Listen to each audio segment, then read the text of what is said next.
Today, I'm going to give you some tips on how to kickstart your own business. Several years ago, my wife and I attended one of those Tony Robbins Firewalk seminars, and this was in a very large hotel ballroom with about 1,500 people in the audience.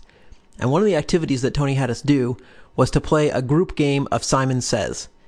So it was an elimination match of Simon Says, where Tony was playing the role of Simon. And if you're not familiar with the game of Simon Says, it's basically a childhood game where this character named Simon, who's the supposed adult in the room, tells all the children what to do.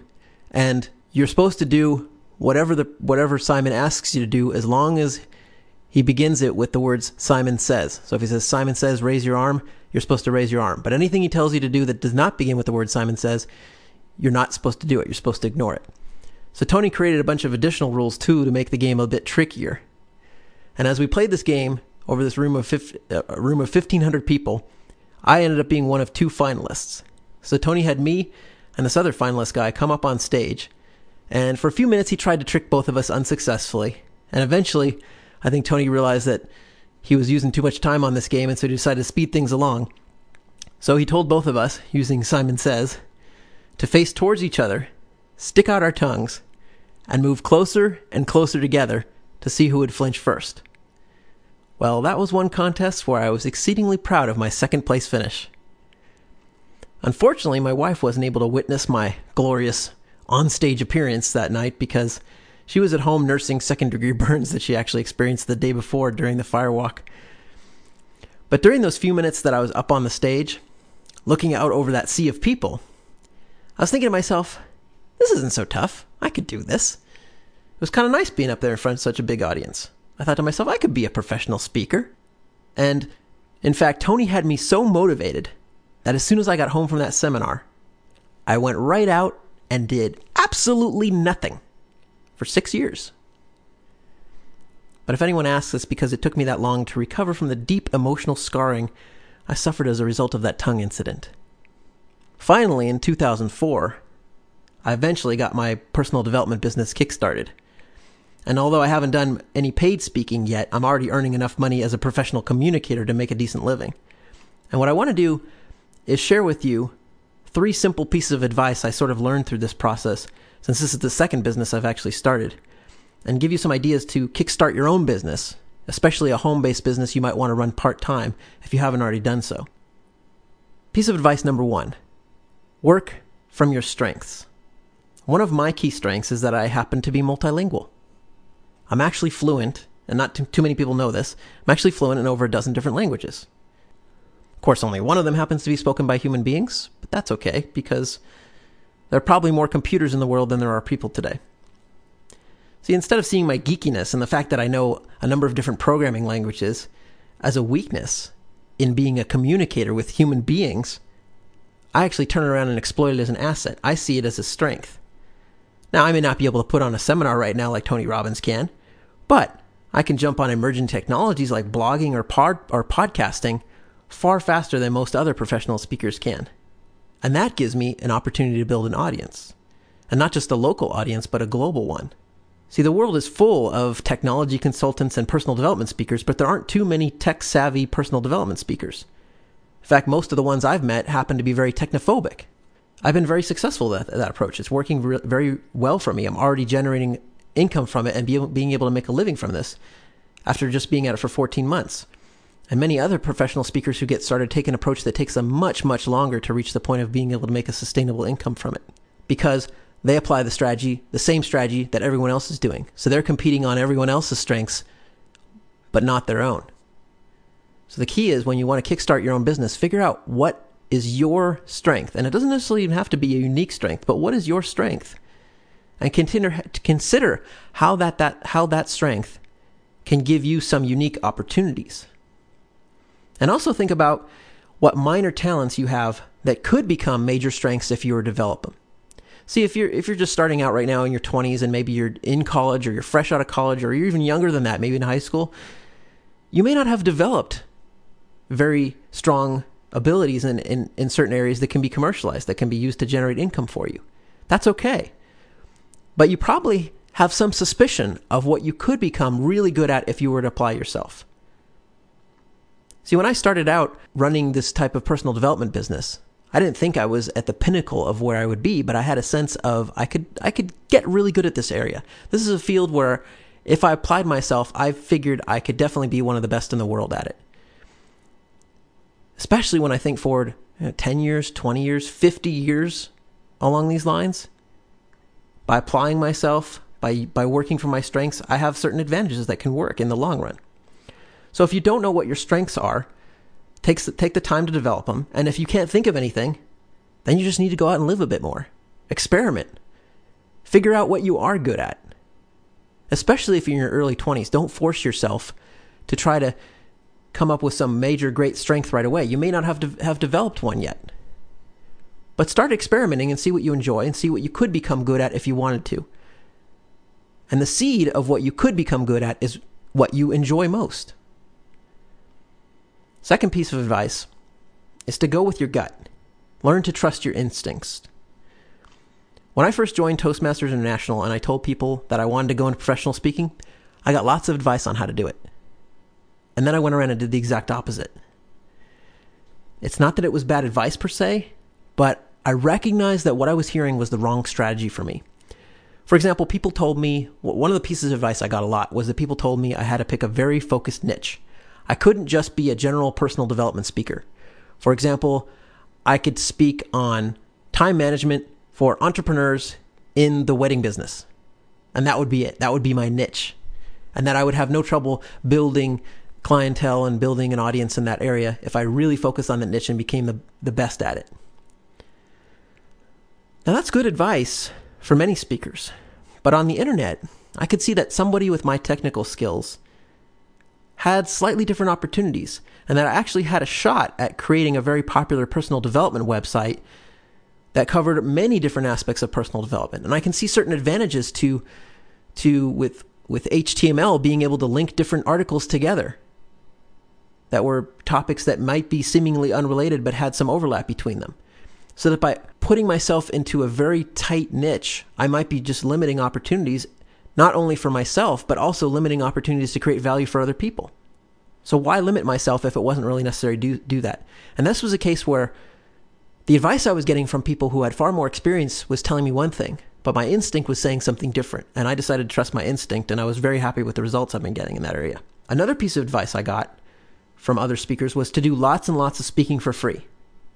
And the idea there is that you want to build an audience and a network. So you go around and you speak at clubs and organizations and groups of 20 people, 30 people, and you get experience and you build up a local network, and then hopefully people will invite you to speak for pay at some point. But that seems like a very slow, tedious process, and it is. Generally, though, that is good advice for certain people. But again, my gut instinct said that was the wrong approach for me. So instead of speaking for free, I decided to focus on building my website first. And that's been working really well, because currently the website's getting around 500,000 visitors a month. And when you think about it, that's obviously a much, much larger audience than I'd get by doing free speaking on a niche topic. And with the internet, my audience is global. So by all means, listen to other people's advice, but when in doubt, go with your gut instinct. Trust your own instinct. Piece of advice number 3 is to create a totally brainless strategy for your business and to work it every single day. Let me read you a couple quotes from the book Success Secrets of the Motivational Superstars by Michael Jeffries. This book is a collection of interviews with very successful motivational speakers. And one of them that was interviewed for the book is Mike Ferry, who is a multimillionaire speaker on real estate. And Mike says, "I had a simple policy. I called 25 people 5 days a week for 2 years and asked them to hire me. That's how I started my business." And then Mike goes on to say, "Honest to God, you could be the worst telephone person in the world, and if you make 25 calls a day, somebody is going to hire you. That's how you build your business. You keep calling until your brain falls out." I really like that strategy, that idea of just doing something repeatedly until your brain falls out, just doing it over and over and over again and allowing it to work. You don't need to figure out the perfect strategy, which will often be too complicated and may not work anyway. You may not even be able to execute it. Remember, you're going to get your results not from the strategy you use, but from how you execute. So you can figure out a totally brainless strategy and be able to execute it very easily. And you might get better results from that than the most elegant strategy you can come up with if you can't actually execute it. Just simply find something you can throw enough time at and start working at it, and then refine it as you go. Think of it as the ready, fire, aim approach. And it often works better than ready, aim, fire, because ready, aim, fire often becomes ready, aim, aim, aim, aim, and you never get to firing. See, my strategy for this personal development business was to build a simple, non-flashy website very quickly, and then fill it with lots and lots of free content. And now the site has about 300 free articles, which is enough to fill a few books. It's enough to keep somebody reading for just about the whole day. See, giving away value for free is a great way to build web traffic. And once you have web traffic, it's fairly easy to monetize it. So after more than 4 solid months of doing this free content and making no money at all, I finally started putting ads on the website that would pay me whenever somebody clicked on them. And I just kept writing and writing and writing. Word of mouth took care of the rest. And the ad revenue just started increasing and increasing and increasing each month. Every month it went up very, very much, like about 50% increase month to month, continuously for about 9 more months. And I didn't spend any money marketing the site at all. But it eventually started generating enough money for me to make a decent income off of it. And it's not a complicated strategy. It's also very stable income because I own free and clear the asset that generates that income. Again, this sounds dumb, but it works. Just start creating value again and again and again, putting it out there, and find a very simple, brainless way to monetize it. See, when you work from your strengths, and you go with your gut instinct, and you follow a totally brainless strategy, it means you're taking action. And if you're taking action, it means you're going to get results. They may not be the results you want initially, but you can always refine them. You can always make adjustments. And I find that it's often easier to make adjustments to results you're already getting than to try to plan everything out perfectly in advance. We tend to overcomplicate things when we think about starting a business, and it's really not that complicated. When I started my computer games business 11 years ago, I began the way most self-employed people would. I wrote a business plan, I got a DBA, I got some nice business cards and stationery and so on. And you know what? Those things didn't bring me a nickel's worth of business. I had a really nice logo though. And for my personal development business, I decided to do the exact opposite. Did you know I've been in business for 14 months now and I don't even have a DBA yet? I'm just doing business under my own name. I don't have a logo. I don't even have business cards. How pathetic is that? I don't even have business cards. But yet I'm already making a profit. The website's making me money while I sleep, and it provides a lot of value to a great many people around the world. But I didn't waste time in the beginning doing all those other little things that don't either 1, create value, or 2, generate income. So my suggestion is that if you want to kickstart your own business, begin by finding a way to create immediate value, even if you have to give it away for free at first. When people begin to see the value that you can provide then, eventually you'll be able to turn that into income, and it won't take very long to do so. I'm not talking eventually as in 3 to 5 years. I'm talking eventually as in a matter of months. For example, if you want to be a consultant, such as a business consultant, or maybe you want to make websites for companies, something like that, technology consultant, simply go out and do some consulting for free. Call up some people you know and offer to do a job for them, a simple job for free. Don't worry about making brochures or business cards. Don't worry about registering your business. Just get out there immediately and start working. You can do that today if you wanted to. Then once you provided some value, which should be there if you're working from your strengths, ask for referrals and begin charging for future work. If you've done a good job, other people will be happy to pay you. But if you can't get paid and you can't get any referrals, then you know immediately that you aren't providing something that other people value, which means you have no business. And it's better to learn that up front for very little risk and be able to switch to something else that may work than to figure this out after you've printed all those fancy brochures and business cards and now you're stuck. You can always get those brochures and business cards done later. Okay, they are important. They're just not critical. They're not critical to generating cash flow for most businesses. Now, granted, for some businesses, maybe if you're a real estate agent, you do need nice business cards. For running a website business, you really don't. In most cases. Think of this like a race to get to the point of sustainable profitability. Anything else that doesn't immediately support that goal, you can put it off until later. Focus all your energy just on creating value and then getting paid fairly for it. Do everything else only after you reach the point of sustainable profitability, when it becomes necessary to do so, such as if to comply with certain laws, you must register your business.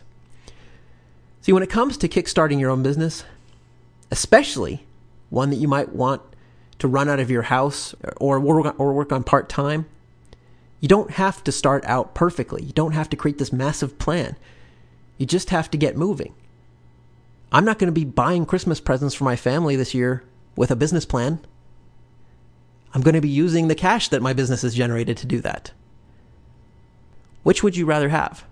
A really nice printed document saying what your business will be about and no cash? Or would you rather have a sustainable cash flow and maybe a business that's not quite perfect, but you can readily look at it and see what needs to be fixed? I would certainly take the latter. I tried the former. That's what I did with my first business. It took me a lot longer to get to the point of profitability. About 5 years, in fact, at least sustainable profitability. In the case of starting a business on your own, especially a small one that you might be running out of your home, your greatest risk is not that you're going to make a mistake and blow $10 million of investment capital. In that kind of situation, you definitely want to do a lot more upfront planning. But on a business that you can now kickstart from your home for $10, which is how much it cost me to kickstart stevepavlina.com, $9 actually, just to register the domain name. Even my web hosting was free at first. See, the greatest risk there is that you'll miss out on some great opportunities. And you're guaranteed to miss those opportunities if you fail to get going because you're obsessing over what your logo should look like. Who cares about your logo? Do it later. So if you've been thinking about starting a business, why not start one today? Start one right now. Just find a way to create value for someone, somewhere, and you're already on your way. Isn't it funny that kids can go out and make some money on a weekend by opening a lemonade stand? But we adults think it has to be much more complicated than that. All that complicated stuff can be done later once you're already making money. But if you want to kickstart your business for right now, all you need to do is just get moving on creating value. Find some way to do it. And then from there, everything will flow and you'll have a business. All that other stuff you'll eventually take care of. It's not that difficult. And until next time, live consciously.